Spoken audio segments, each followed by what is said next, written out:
We are talking about the PGA Championship, and the reason why, for a number of different reasons. First of all, it's a major, and it's the first golf major we've had, obviously, since this pandemic. So we're talking a little bit about that. And we're also talking about a guy who won. His name is Collin Morikawa. What a great story this is. First of all, he lives right here in Las Vegas. And this tournament was being played in San Francisco. That's where he went to school, Cal Berkeley. Really, really good young player. Now, if you listen to him talk and you listen to the way he conducts himself, doesn't sound like a 23-year-old. He's more mature than I am, that's for sure. He sounds like somebody that's 40, that's won on tour for 20 years. This guy is really, really smart. He's 23 years old, really, really good player. This kid is going to, and that's what he is. He's 23 years old. He's almost basically a kid. And the guy just won the PGA Championship. So he moved out here 4 years ago to Las Vegas. And it's so weird watching a major. It's weird watching a big golf tournament with no fans at all. And I'm watching the tournament on TV yesterday, and there's literally nobody on the course except for some employees. And there's a hole, I think it was like 13 or 14, where they have a gate there. And, you know, where there's like a parking lot there, and you could see people poking their eyes through these holes in this gate to watch a couple of players play, you know, and to scream out and yell out. It was just a weird environment. But it's an interesting dynamic because a lot of players have been saying this. For the veterans, for the guys that have won on tour and they can deal with the pressure, this is bad for them because this gives an opportunity for, and nothing to take away from Collin Morikawa. He's a fantastic player. I bet you he's going to win 4 or 5 majors in his career. I really do. He was playing well before this, though. He was in contention the last 5 or 6 PGA Tour events. Yeah, but there's a fine line between being in contention in a normal PGA Tour event and being in contention on a Sunday afternoon in a major. So there's no fans there. Brian, there was someone that bet $200,000 or $350,000 on Dustin Johnson at plus 250. Did you know that?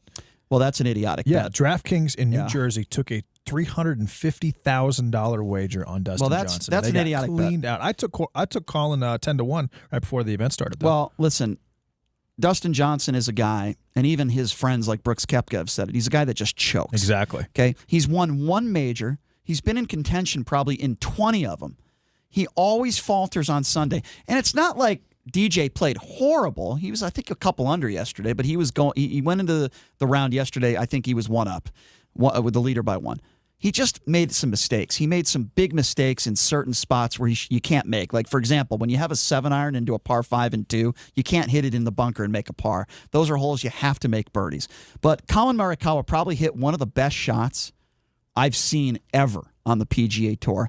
It was hole number 16. This is when Morikawa, I believe, had a 1-shot lead. So there were a ton of players behind him. He's on 16. Oh, was he minus 11 at that point? Yeah, he's on 16, and he's playing a drivable par 4 that's around 270 yards. For most of those guys, that they're so long they can reach. Oh, all day. But all day you've seen maybe several guys that reach the actual hole. And the reason why is the pin placement was aligned with a bunker. It's a very difficult hole. It's a risk-reward hole. If you don't hit a good shot, DJ hit it in a, I think, OB on that hole. There's a lot of guys where if you miss it and you hit it in a bunker, they struggle to make par.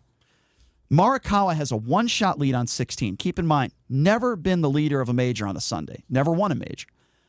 He hits a driver and sticks it 4 feet on a par 4.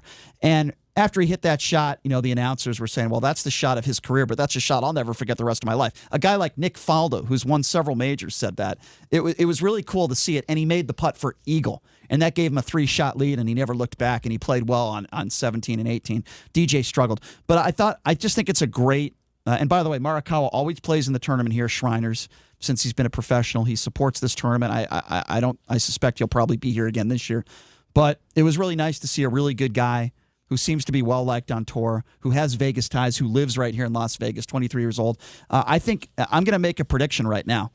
I'm going to tell you this right now. I think the young guns on the PGA Tour are going to start taking over the tour and start winning a bunch of these majors, especially during this pandemic. It's not as much pressure. You don't have the thousands and thousands of fans out there. No, again, nothing to take away from this guy. But I believe that if there were thousands and thousands of fans out there, I'm not saying that DJ would have won, but I don't know if Morikawa would have won. He does seem like he has a great head on his shoulders. He learns from other guys. But I thought this was a really cool moment as well because, as you know, Steph Curry he lives in San Francisco playing for the Golden State Warriors, about maybe a 20 or 25-minute drive from Oracle. And Steph Curry's a big golf fan. He's actually a very good golfer. Yeah, I think he's like a 2 or a 3 handicap. Me and him would have a really, really tight match. Me and Steph on the golf course. That's about where I'm at right now, but I don't play a lot of golf. But Steph's a really good golfer, and he's got unbelievable uncanny eye-hand coordination, but he's a fan of the game. So we see, after Morikawa had won, we see Steph Curry. I think this is so awesome. He's in the press conference asking Morikawa questions after he just won a major. This is Steph Curry. I just think this is a really... Well, you know that he also has his own podcast, right? Yes, I do. He has a podcast with other NBA players, and he drives around, I think, in like a Range Rover, and he just asks some questions. Yeah, so he's got kind of a... Steph one day will be a good member of the media. I think he will. I think he will. So anyway, Steph Curry, as I mentioned, Steph Curry shows up at the press conference right after Morikawa wins.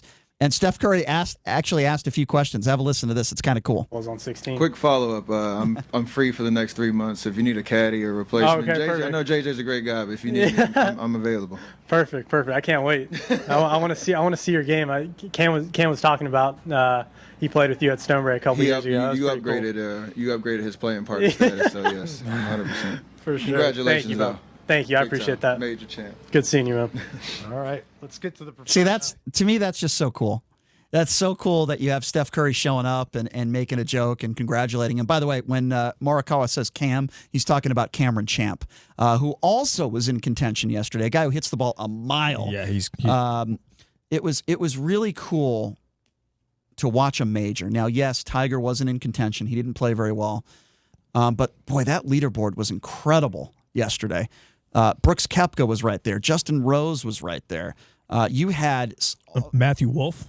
Matt Wolff. Paul Casey. So Paul Casey's never won a major before. Yeah. So it was nice to see Paul Casey contend. He is like a super nice guy. You mentioned Matt Wolff. He's never won a major, but he's very young. I think he's 21. Matt Wolff is another guy who's probably going to – this is the face of the PGA Tour now for the next 15 years. You have so many good young players. Victor Hovland. Hovland didn't contend, but he's also a very good young player. Schauffele was playing pretty well. Xander was up there too. This is the new face of the PGA Tour. I think golf is in a really good place right now. I do too. I agree. You've got a lot of exciting young golfers out there that seem to be really good guys too. I'm going to tell you something. I've been following the PGA Tour my whole life since I was 10 years old with my dad. There are a lot of snobby pricks out there, back 20, 25 years ago.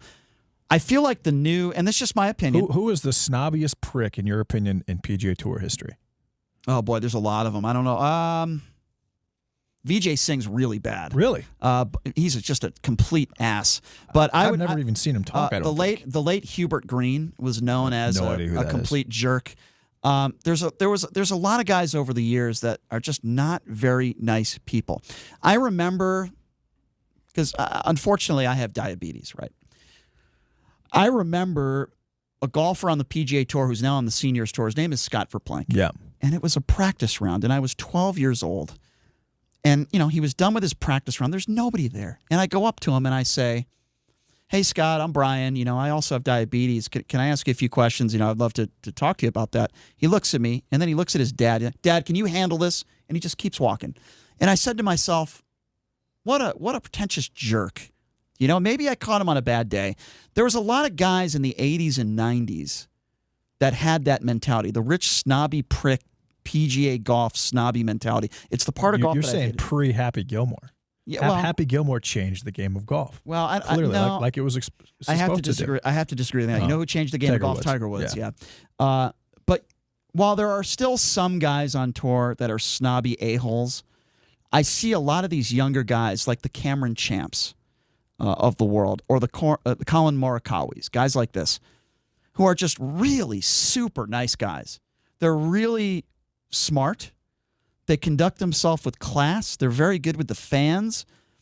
And that's why I say golf is in a really good place right now. It's in a really good place right now. You have a lot of young, exciting players that hit the ball a mile.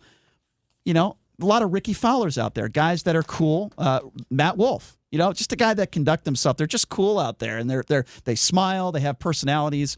Would I like to see some of these guys show their emotion a little bit more on the golf course? Yes, but I like the fact that this new PGA World Order, they're all in really good shape too.